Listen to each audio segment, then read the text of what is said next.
छत्तीसगढ़ निकाय चुनावों में कांग्रेस की प्रचंड जीत ने कांग्रेसियों का जोश हाई कर दिया है। यूपी से लौटे सीएम भूपेश बघेल का रायपुर में भव्य स्वागत किया गया। हजारों की संख्या में एयरपोर्ट पर कांग्रेस के कार्यकर्ता ढोल नगाड़े के साथ जमा हो गए थे। सीएम भूपेश बघेल ने गाड़ी से बाहर निकलकर उनका अभिवादन किया है। इसके बाद सभी लोगों को मिठाई भी खिलाई गई। भूपेश बघेल ने कहा है कि ये कार्यकर्ताओं की जीत है। यूपी में भी हमारा ग्राफ इसी तरह से बढ़ रहा है।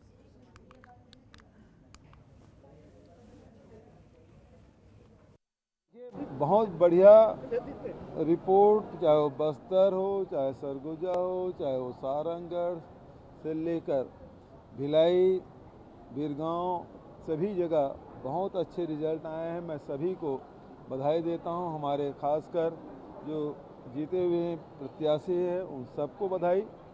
साथ ही हमारे जो कार्यकर्ताओं ने जो मेहनत की, हमारे संगठन के साथियों ने, हमारे विधायकों ने, प्रभारी मंत्रियों ने और जिनको जिनको जिम्मेदारी दी गई थी, उन सब ने खूब मेहनत की और जिसका परिणाम है कि आज भारतीय जनता पार्टी के उनके प्रभारी भी यहाँ लगे हुए थे, तब भी हमारे कार्यकर्ताओं के सामने वो टिक नहीं पाए। मैं सबको बधाई देता हूँ और ये हमारी सरकार के कार्यक्रमों की सफलता है, जिसके एक बार फिर से छत्तीसगढ़ के शहरी मतदाताओं ने कांग्रेस की सरकार पर विश्वास व्यक्त किया। मैं सभी मतदाताओं के प्रति आभार व्यक्त करता हूं। तो मनमोहन नेताम ज्यादा जानकारी के साथ हमारे संवाददाता फोनलाइन पर हमारे साथ जुड़ चुके हैं इसी खबर पर। मनमोहन का रुख करेंगे। मनमोहन, जानकारी चाहेंगे। तस्वीरें हम देख रहे हैं और हमने भूपेश बघेल को भी सुना। उन्होंने कहा कि कार्यकर्ताओं की जीत है और जो लोग हैं जिनकी तरफ से मतदान किया गया उनका भी शुक्रिया अदा उनकी तरफ से किया गया है। तस्वीरें भी हम देख पा रहे हैं, एक दूसरे को मिठाई भी खिलाई गई। जानकारी इसको लेकर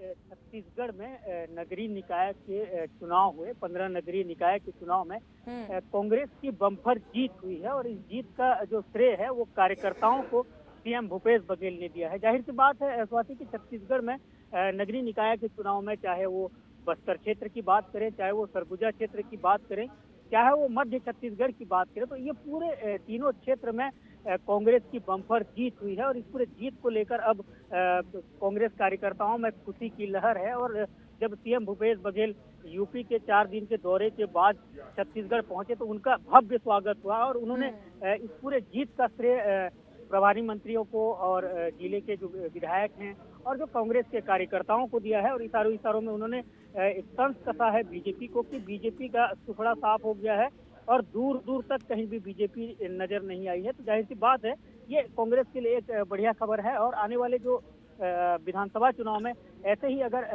इसका नतीजा देखने को मिलेगा, इस चुनाव का जो परिणाम जिस तरीके से आया है उसका नतीजा अगर देखने को मिला है तो मिलेगा, के लिए ये बहुत अच्छी खबर है। बिल्कुल मनमोहन, साथ ही साथ उन्होंने ये भी कहा कि यूपी में भी इसी तरह से हमारा ग्राफ बढ़ रहा है।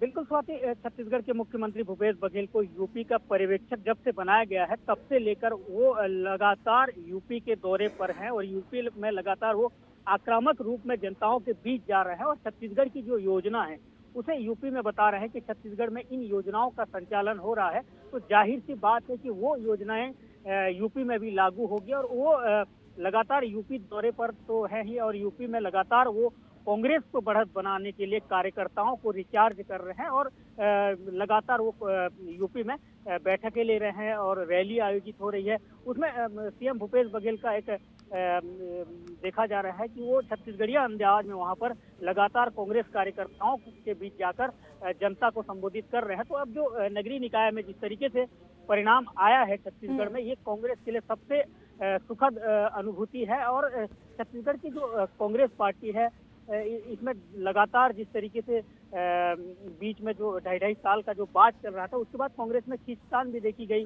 और कहीं ना कहीं जो अंतरकलह देखी गई, इस बीच में नगरीय निकाय का चुनाव में जो बम्पर जीत हुई है यह कांग्रेस के लिए सबसे अच्छी बात है। बिल्कुल मनमोहन, बने रहिए हमारे साथ, अगली खबर पर भी आपसे अपडेट लेंगे। फिलहाल बढ़ते हैं आगे और रुख अगली अहम जानकारी का करेंगे। मुंगेली जिले से एक हैरान कर देने वाला मामला सामने निकल कर आया है। दरअसल यहां भारतीय प्रशासनिक सेवा के एक अधिकारी ने जिला पंचायत की एक महिला सदस्य पर चप्पल से पीटने की कोशिश करने का आरोप लगाया है, तो वहीं महिला सदस्य ने भी अधिकारी पर दुर्व्यवहार करने का आरोप लगाया है। दरअसल मुंगेली जिला पंचायत के मुख्य कार्यपालन अधिकारी रोहित व्यास ने जिला पंचायत की सभापति लैला ननकू भिखारी पर चप्पल से पीटने की कोशिश करने का आरोप लगाया और उनके खिलाफ प्राथमिकी दर्ज कराने की भी मांग की है। तो वहीं महिला जनप्रतिनिधि ने 2017 बैच के भारतीय प्रशासनिक सेवा के अधिकारी पर जाति के आधार पर गाली गलौज करने का आरोप लगाया और पुलिस में शिकायत भी दर्ज करा दी है।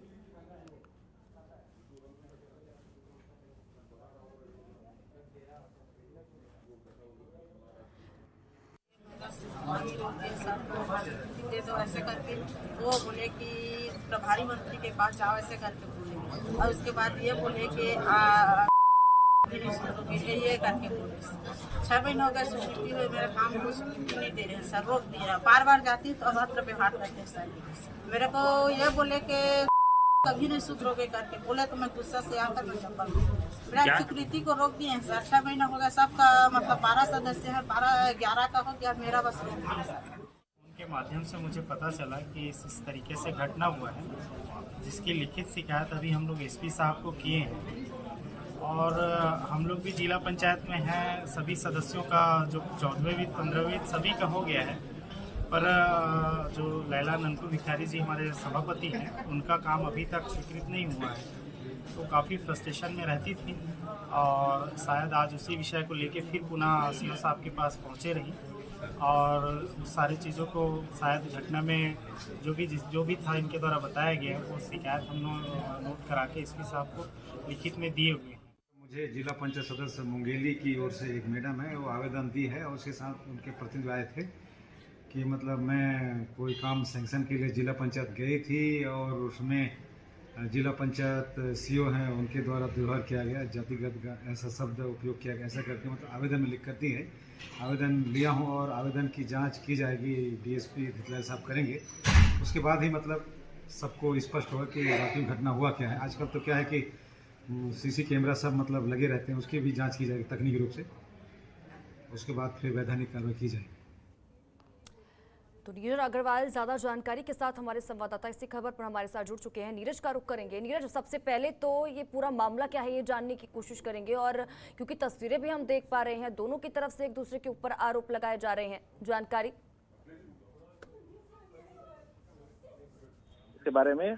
जिला पंचायत जो सीओ हैं आज मुंगेली जिले में रोहित व्यास, वो अभी वहाँ पदस्थ हैं और लोरमी जो जिला पंचायत की सदस्य हैं लैला ननकू भिखारी, वो अपने 14वें वित्त की राशि के लिए बहुत समय से वहाँ पे उनके पास जा रही थी और उसके बाद में भी उनका ना वो क्या बोलते हैं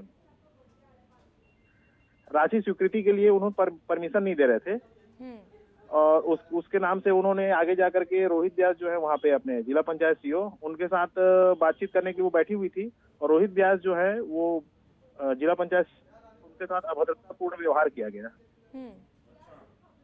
तो उससे वो आवेश में आकर के चप्पल उठा ली थी। जी, तो इसको लेकर एफआईआर भी दर्ज कराई गई है क्या? अभी तक कोई जानकारी इसको लेकर कोई एक्शन लिया गया है? कोई ये चीज ऐसा कुछ सामने निकल कर आया है क्या? जी बिल्कुल बताना चाहूंगा इसके बारे में। उन्होंने पूरे कांग्रेसी कार्यकर्ताओं के द्वारा इसके लिए लिखित में एक वहाँ पे आवेदन दिया गया है, एसपी कार्यालय और कलेक्टर कार्यालय दोनों जगह दिया गया है और एसपी से बात हुई है तो उनका कहना है कि इसमें अपन दोनों तरफ से अपन जांच कमेटी बैठा करके और जांच के बाद में कुछ बता पाएंगे क्या अपने को आगे कार्रवाई करनी है। बिल्कुल नीरज, हम महिला को तो सुन ही रहे थे, जो आईएएस अधिकारी है उनसे बातचीत हो पाई क्या? उनकी तरफ से क्या कुछ कहा गया? अब उन्होंने अभी अपने स्टेटमेंट क्लियर नहीं किया है। जी, तो कोई पूछताछ की गई है उनसे प्रशासन के द्वारा? पूछताछ जारी है लेकिन वो चीज अभी सामने नहीं आई है उसके बारे में जो भी चीज है। ठीक है नीरज, आप नजर बनाए रखें, आपसे आगे भी जुड़ेंगे और अपडेट लेंगे। फिलहाल बहुत बहुत शुक्रिया इन तमाम जानकारी के लिए। चलिए बढ़ते हैं आगे और अब रुख करेंगे बस्तर का। बस्तर को देश में ही नहीं बल्कि विदेश में भी जाना जाता है। नक्सलियों ने बस्तर को कई बार खून से लाल किया है। नक्सलियों ने बस्तर में कई बड़ी घटनाओं को अंजाम दे दिया है। बस्तर में धीरे धीरे अब बदलाव की स्थिति देखने को मिल रही है। नक्सलियों के सुरक्षित इलाकों तक अब जवान घुसकर नक्सलियों को मुंहतोड़ जवाब दे रहे हैं और यही वजह है कि अब नक्सली इन इलाकों से बैकफुट पर दिख रहे हैं। हालांकि नक्सली अपने जनाधार को बचाने के लिए किसी न किसी घटना को अंजाम देते रहते हैं ताकि उनका जनाधार इन इलाकों से बचा रहे। वर्ष 2021 में बस्तर में तैनात सुरक्षा बलों के जवानों ने नक्सलियों की कमर ही तोड़कर रख दी है। इस साल नक्सलियों के खिलाफ कई ऑपरेशन चलाए गए हैं, जिसमें सुरक्षा बलों को बता दें कि मुठभेड़, गिरफ्तारी, हथियार की बरामदगी और इसी के साथ ही समर्पण नीति के कई फायदे हुए हैं। हर साल की तरह बस्तर आईजी ने भी जनतंत्र टीवी पर वर्ष 2021 में नक्सलियों के खिलाफ की गई कार्रवाई का ब्यौरा पेश किया है। वर्ष 2021 में नक्सल विरोधी अभियान में बस्तर संभाग के अंतर्गत काफ़ी उल्लेखनीय उपलब्धि प्राप्त हुआ है। इस वर्ष ऐसा अनेक कैंप हमने प्रारंभ किया गया जिसमें नक्सल का पहले काफ़ी उनका होल्ड रहा। उदाहरण स्वरूप बीजापुर जिला का गलगम, तर्रेम के आगे मोकुर तक, और उसी प्रकार का सुकमा जिला का करीगुंडम, कोलाईगुड़ा और जिला बस्तर के बल्ले बारसो रोड में भी पूरा डिप्लॉयमेंट कंप्लीट कर चुकी है, और नारायणपुर, कोंडागांव, इस प्रकार का संभाग के अंतर्गत सभी जगह में 12 से अधिक नवीन सुरक्षा कैंप प्रारंभ किए जाकर उन इलाकों में नक्सल विरोधी अभियान के साथ साथ जो विकास कार्य को भी गति प्रदान की जा रही है। और यदि उपलब्धि के हिसाब से देखा जाए तो जो पुराना समय में जो 4 हालत में जो प्रमुख रोड थे, जैसा अरनपुर जगरुंडा रोड, बासागुड़ा जगरुंडा रोड और बेजी चिंता गुफा, किस्टाराम चिंतलनार, इन सब मार्गों में पुनः आवागमन को चालू करने के हिसाब से काफ़ी कुछ प्रोग्रेस हुआ है। तो ज्यादा जानकारी के साथ हमारे संवाददाता विजय पचौरी हमारे साथ जुड़ चुके हैं इसी खबर पर। विजय का रुख करेंगे। विजय, हम सुन रहे थे कि जिस तरह से 2021 की अगर हम बात करें, क्योंकि बक्सर जिसको नक्सलियों का गढ़ माना जाता था, घुसपैठ वहां पर लगातार होती थी और किसी न किसी साजिश को अंजाम दिया जाता था उनकी तरफ से, वो धीरे धीरे चीजें कम होती जा रही हैं क्योंकि जवानों की तरह से जिस तरह से वहां पर अभियान चलाए जा रहे हैं और मुंहतोड़ जवाब दिया जा रहा है, वो वाकई में सराहनीय है। मैं बता दूं कि बस्तर नक्सल प्रभावित इलाका है और नक्सलियों ने 30 साल से यहाँ पे कई बड़ी घटनाओं को अंजाम दिया है। धीरे धीरे स्थितियां बदली हैं और जो नक्सलियों के सुरक्षित इलाके माने जाते थे उन इलाकों में फोर्स पहुंच करके नए कैंप की स्थापना की जा रही है। लगातार समर्पण नीति का फायदा मिल रहा है और जिस प्रकार से गिरफ्तारियां की जा रही है, तो हर साल नक्सली भी 1 साल का ब्यौरा पेश करते हैं। उससे पहले जो है बस्तर आईजी सुंदर राजपी ने पूरे 1 साल का ब्यौरा पेश किया है और इस साल जो फायदे मिले हैं वो बहुत अच्छे फायदे मिले हैं। आने वाले समय में और भी फायदे मिलने की एक उम्मीद बनी हुई है। मैं बता दूं कि स्वाति लगातार नक्सल प्रभावित इलाका जो है वो इलाके में कैंप की स्थापना जिस प्रकार से की जा रही है, ग्रामीण नहीं चाहते कि अब इन इलाकों में नक्सलियों का दंश झेला जाए क्योंकि कोई सुविधा उनको नहीं मिल रही थी। लगातार जिला प्रशासन और सरकार और बस्तर पुलिस जिस प्रकार से काम कर रही है, तो इस इलाके में विकास तेजी से हो रहा है।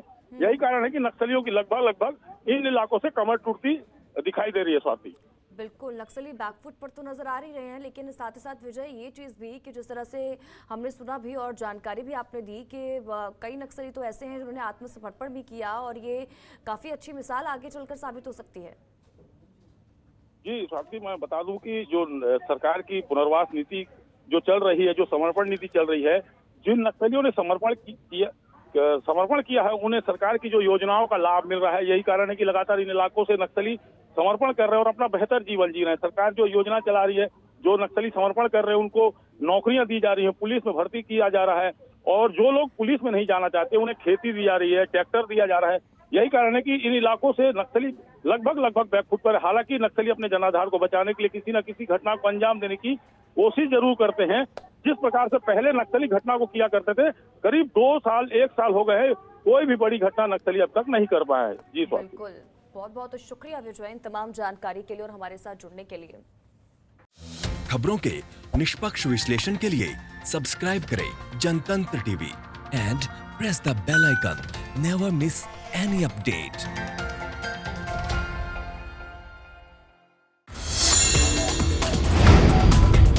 Download the Janatantra TV app, available on Google Play and App Store. Download it now.